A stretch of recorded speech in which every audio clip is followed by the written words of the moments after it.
Essentialism by McKeown.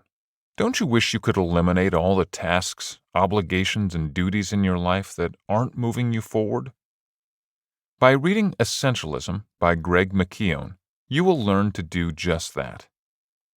McKeown gives readers a how-to about focusing on the right goals and what's truly valuable to your life, while eliminating meaningless tasks. You will learn how to ignore the meaningless and refocus your life to make it successful, satisfying, and fulfilling. Essentialism is not about how to get more things done. It's about how to get the right things done. It doesn't just mean doing less for the sake of less either. It is about making the wisest possible investment of your time and energy in order to operate at our highest point of contribution by doing only what is essential. McKeown. Leaders in business will also benefit from this method that will help to create a clear focus, communicate efficiently, and delegate tasks to their employees that best meet their strengths. True priorities aren't getting the attention they need. Non-essentialists go through 4 steps. They succeed in their goals. They gain a good reputation, which results in more opportunities. They spend less energy to devote to each new opportunity that they say yes to. As a result, they stray from their original goal and end up working on meaningless side projects. These 4 steps can be summed up into one sentence. Non-essentialist people and organizations give energy in too many directions, leading to very little progress. An essentialistic person or organization put all their energy in one direction to reap the most benefits. Many businesses believe in the power of multitasking to get things done. However, this often results in emails and calls being dropped because the person was not fully focused.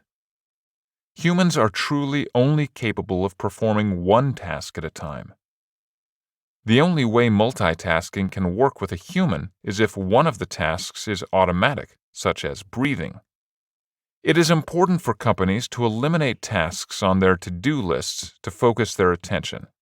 But this can be hard to do in big companies that have to focus on many different avenues, such as revenues, shareholders, customers, operations, etc. What is essentialism?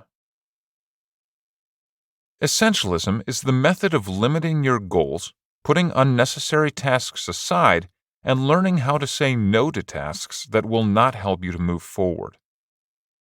Essentialists have very small lists of tasks to do. That is because they know what tasks truly matter. They turn down tasks that do not propel them toward their goals. Essentialists do not rush or neglect their prioritized tasks. It is not a race toward the finish line, rather a strategized and focused plan. The focus of essentialists helps to increase their productivity. It is not the number of tasks they are accomplishing, but rather the quality of the ones that they are accomplishing. An essentialist targets their focus on one task at a time, rather than spreading themselves thin. This ensures that the effort they are putting into something is quality. Make decisions about what to take on for yourself. If people wait too long to make a decision about what to prioritize, other people will end up making the decision for them. When you are passive about your goals and the priorities leading up to them, you give up the responsibility of decision-making, and therefore others will make decisions for you. Remember that if you don't prioritize your life, someone else will. McKeown. Advertisements are a great example of these external stimuli that influence people. Restaurants often use chalkboards with specials to influence people on what to eat. Though this is an innocent example, people should be aware that these external stimuli are everywhere. Another example of this is family pressuring you to study something at university, even if you have no interest in it, because it is a smart career choice. If a person decides to study this specific topic they have no interest in, they are dropping their priorities to fulfill another's. Understand that less can be better. In order to label what is an important activity, you must eliminate priorities, and you must understand that the idea of less is actually better because it is focused. If it isn't a clear yes, then it's a clear no. McKeown. To go about this easily, a person should simply look at their list of priorities and cut out what isn't directly propelling them toward their goals. If something is between essential and non-essential toward their goal, they should cut that too. Their to-do list should be made as concise as possible. People may have a hard time with this if they are used to saying yes to all side projects. But by saying yes to small projects, your time is compromised. You have to use the energy that was saved for higher-level projects and distribute them equally to all of your tasks. By eliminating the small tasks or delegating them to others, you will have more time for the projects that matter, and as a result, be more efficient. Don't be afraid to abandon other goals. Having too many goals can often be a bad thing. That's because you are stretching yourself too thin and aren't able to give total focus to any one thing. To be successful, you must abandon side goals to increase efficiency and target your focus. This is called making a trade-off. You are choosing one priority over another. Essentialists see trade-offs as an inherent part of life, not as an inherently negative part of life. Instead of asking, "What do I have to give up?" they ask, "What do I want to go big on?" McKeown. An example of a trade-off when it comes to personal and professional life is choosing to go to your son's school play rather than to attend a business dinner. Making a choice about your priority is essential. Get rid of distractions. It's hard to cut yourself off from new obligations and duties, especially in a world where we are constantly being asked to do things via phone, email, and text. In another one of McKeown's books entitled Monk Mode, he describes the importance of isolation for creativity and stress relief. When you remove yourself from distractions such as media and phone, you will aid your productivity. Sleep will enhance your ability to explore, make connections, and do less but better throughout your waking hours. McKeown. For example, a writer may use a writing retreat in order to finish a novel. Learn to say no. Learning to say no to opportunities can be a hard thing to learn, especially in a society that has told us to take new opportunities that the universe presents us. Factors such as pressure from coworkers, family, or ourselves can easily pressure us into saying yes to things that will not help us in the long run. If a person cannot say no straightforwardly, they can either take a priority off their to-do list, or they can ask that the task be given to them in the future.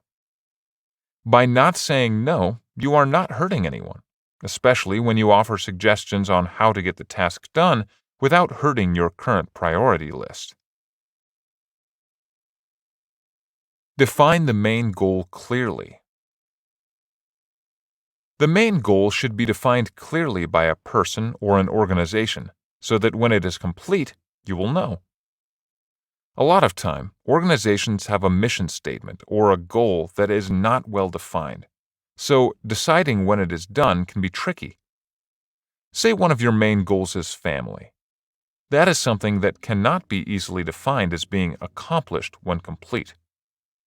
But if you decide how much of your time should be spent with family every day or every week, it is easier to define if you are meeting your goal. Make the essential priorities clear. If you get rid of everything that is non-essential in your life, then you will have an easier time seeing the essential parts. People must also set boundaries around their clear priorities. For example, turning off your work phone when you are with your family. People often get stuck in tasks that are not driving them forward if they have already invested money into it. But it's important to let things go that are not serving you and move on. For example, if a business owner spent a lot of money on a marketing campaign that isn't putting out the desired results, it's best to let it go and move on to another solution for profits. Create buffers for time and resources. Your priorities should have clear task to-do lists that are concise and focused. Each priority should have small steps that lead up to reaching the end goal.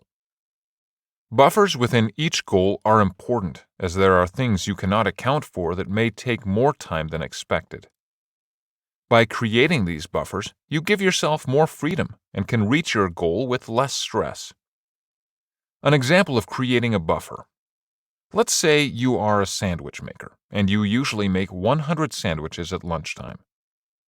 If you make sure you have the resources for double the amount of sandwiches, you won't suffer and lose business if you get an unexpected rush. Preparing for the unexpected is important to a successful business, and it reduces stress. In order to make a process more focused and productive, it's important to eliminate any steps that may hinder it or slow down the process. Just like unnecessary priorities, unnecessary steps should be thrown away. Essentialism should be the key to every decision.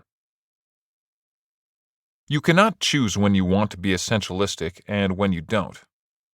You must make it the focus of every decision in your life. This will help to establish a routine.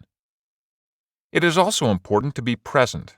That way you can decide what tasks and priorities are valuable and which are not. Consistency is also key. When you create a routine based on essentialism, you must adhere to it. Breaking your routine because of a distraction is not essentialistic. Leaders must choose the best members for their teams. When you are leading a team as an essentialist, you must pick the best members for your team. Unnecessary team members will not help you move toward your goal. For example, if you have a friend who is toxic in your personal life, get rid of them. They are not serving you. To choose the best team members, your goal must be defined clearly. Only then will you understand the people you absolutely need on your team. Leaders should pick members who are essential and not hire two people that are alike in their skills. Redundancy is not necessary. Essentialistic leaders will not communicate with their team unless it's absolutely necessary. Unnecessary talk is a time waster and not essential to the end goal. These leaders will be mostly hands-off and trust that their team members know what they are doing. Employees on essentialistic teams often manage themselves and only check in with their supervisors when they need more resources or when the project is complete. The main takeaway.